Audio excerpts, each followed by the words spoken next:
Yo, yo, yo, big D on that happy St. Patty's Day for all your football fans out there. Yeah, I'm tired. Just been a crazy day. First spring training day at JetBlue, and now tonight a big NFL trade. So before I tell you about said trade, um,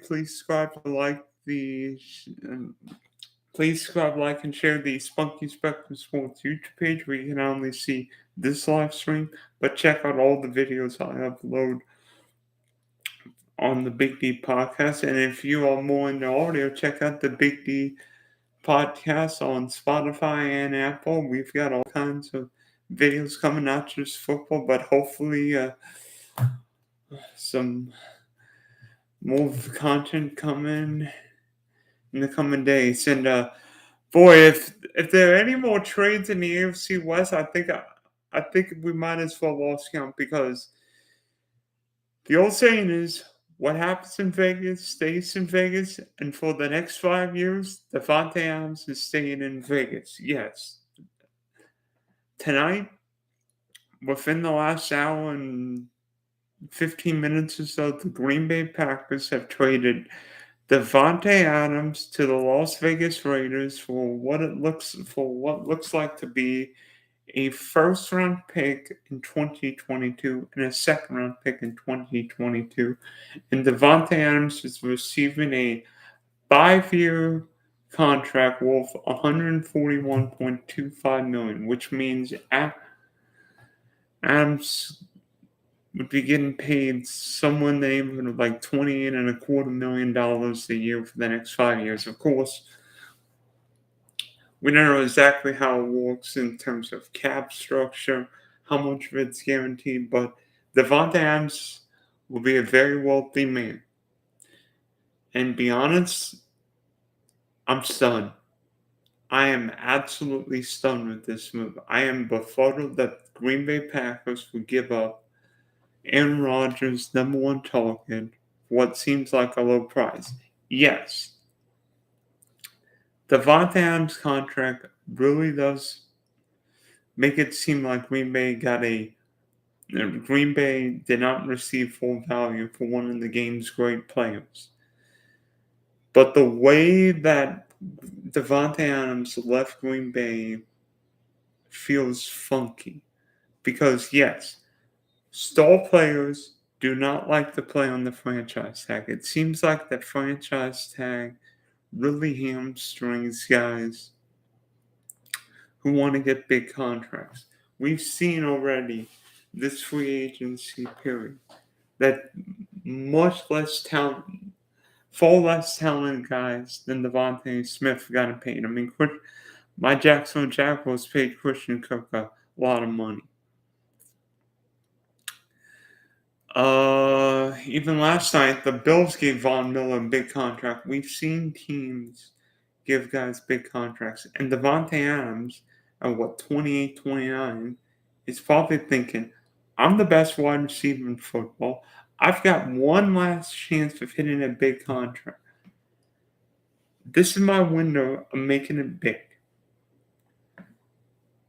And the NFL, and really the franchise tag may seem great because you get guaranteed dollars, but if you're already on your third contract, which is what Davante Adams is now with the Raiders, the franchise tag hurts you more than it helps you because you don't get the long-term extension. You get the year-to-year deal. So yeah, you get a lot of money, but you don't get the guaranteed dollars. And we've seen with Aaron Rodgers, he got a lot of guaranteed money. We've seen with Kirk Cousins, he got a lot of guaranteed money. We've seen with other guys getting big guaranteed dollars. It really hamstrings you. But I don't like this deal for the Raiders. I love this deal for the Raiders. I mean, I really think Josh McDaniels has got himself not just a great receiver, but potentially one of the best quarterback wide receiver duo / tight end at the NFL has seen in a long time. Because you look at Derek Carr is the top 10 to 12 quarterback, and I think Derek Carr also plays a role in this because yes, we talk about the relationship between Aaron Rodgers and Davante Adams, but Carr and Davante Adams played college football together at Fresno State. So Carr and Adams already have got a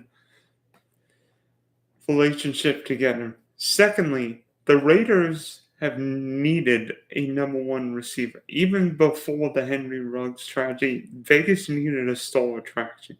Yeah, Derek Carr is a very good quarterback, top 10, 12 quarterback, depending on how you feel. But the Raiders have needed a number one receiver. I love Hunter Renfrow. I think he's a great slot receiver. He's not Davante Adams. We all like what Darren Waller can do.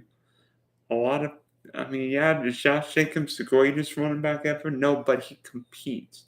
The Raiders' offense competes probably more than talent. They just needed a star.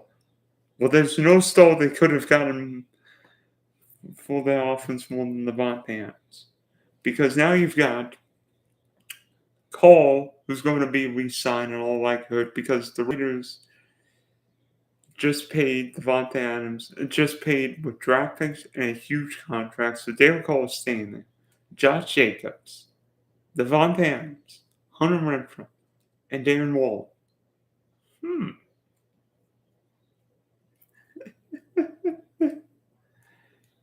I mean, that's a pretty dang good offense. And by the way, speaking of the AFC West, not only have the Raiders made moves, but within the past couple of weeks, the Denver Broncos got Russell Wilson and a couple key defensive players.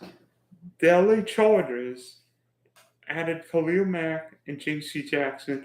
And you know right now the Kansas City Chiefs are probably thinking of something because Kansas City really hasn't done much. But yet Mahomes, Cheetah, Travis Kelce, Andy Reid, and Brett Veach, you know the Chiefs are bound to do anything right now. I mean, Lord knows the Chiefs want to make a big move because seemingly everybody's making moves in the AFC. But even if the Raiders potentially all the four best team in the AFC West, that's a team you don't want to face. Because you imagine Derek Carr and those weapons make the playoffs, you're 1 or 2 seed and face those guys in the playoffs. Ooh. You want to face Davante Adams, Darren Waller, Hunter Renfrow in January? I think not. I wouldn't recommend it. But I really like this trade from the Raiders. It's funny you say great trades with the Raiders because this seems like a trade Al Davis would have made. But I think Al Davis would have been crazy to pass up this trade. I think it's a fabulous deal for the Raiders. I mean, did Vegas really improve its position in the AFC stands? No. But I really think it's a fun trade. I still think Davante Adams will be the top 2 or 3 fantasy wide receiver. But right now, I think Derek Carr has got a chance to be not a top 10, but a top 5 or 6 fantasy quarterback in football. And there's 2 sides to every trade. And for me, I think the Green Bay Packers have bungled this trade 100%. How do you let Davante Adams go for just a first and second round pick? Doesn't make sense. And really, I think the franchise tag hurt Green Bay because Packers couldn't give Davante Adams a long-term deal before giving Aaron Rodgers a big deal, and Green Bay couldn't give Rodgers a big deal without knowing what's going to happen with Adams. So now it looks like Green Bay has chosen Rodgers over Adams. But to me, Green Bay's chance of making a Super Bowl is gone. I mean, yeah, we know what Aaron Rodgers is as a quarterback. But let me tell you what Green Bay's offense is looking like next year. Yes, Aaron Rodgers is still himself. And we know Aaron Jones is a capable running back. But now Green Bay's offense, for now, and yes, with 2 first-round picks, the Packers could add a wide receiver or two in the draft. But right now, on St. Patrick's Day, Alan Lazard, Randall Cobb, and Amari Rodgers are Aaron Rodgers, the three top wide receivers. Get that. Alan Lazard, Randall Cobb, and Amari Rodgers. I would say Hunter Renfrow is better than all three of them put together. And we know Adams can do. I mean, he was so unbelievable the last 7-8 years in Green Bay. But I hate to say it, Aaron Rodgers might be getting $150 million, but Green Bay's Super Bowl window is over. It's over. Green Bay's not winning a Super Bowl. And yeah, the NFC's easier than the AFC now. Good lord. I mean, you've got the 4 teams in the AFC West: Buffalo, Cincinnati, Pittsburgh, Baltimore, Cleveland. You know somebody could make a move in the AFC South.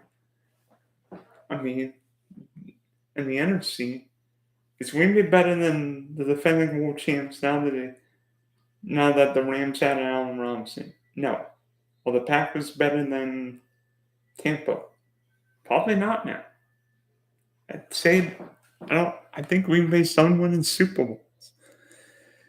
I mean, unless you can get Cooper Kupp or somebody of that nature, Green Bay's not winning Super Bowls. And we've seen with the Packers lately that Green Bay has not drafted a lot of skilled guys on offense. It's generally been defensive guys, or the 1 year Packers drafted Jordan Love. And we all know how that turned out. So, can you imagine in that 2020 draft what the Packers could have taken? The Packers took Jordan Love. Green Bay could have drafted T. Higgins. Could have drafted Michael Pittman. Could have drafted Chase Claypool. Could have drafted Jonathan Taylor. Instead, they drafted a backup quarterback in Jordan Love, A.J. Dillon, and a tight end. Yeah, maybe that's why the Green Bay Packers haven't won a Super Bowl in over a decade. So I can't believe I'm saying this with Oakland / now Vegas' shaky history, but it's a very good trade for the Raiders. I can't wait to see what Carr and Davante Adams do this year, because I think they're going to be a lot of fun. I think Derek Carr potentially is a better fantasy quarterback, if not real quarterback, than Aaron Rodgers this year.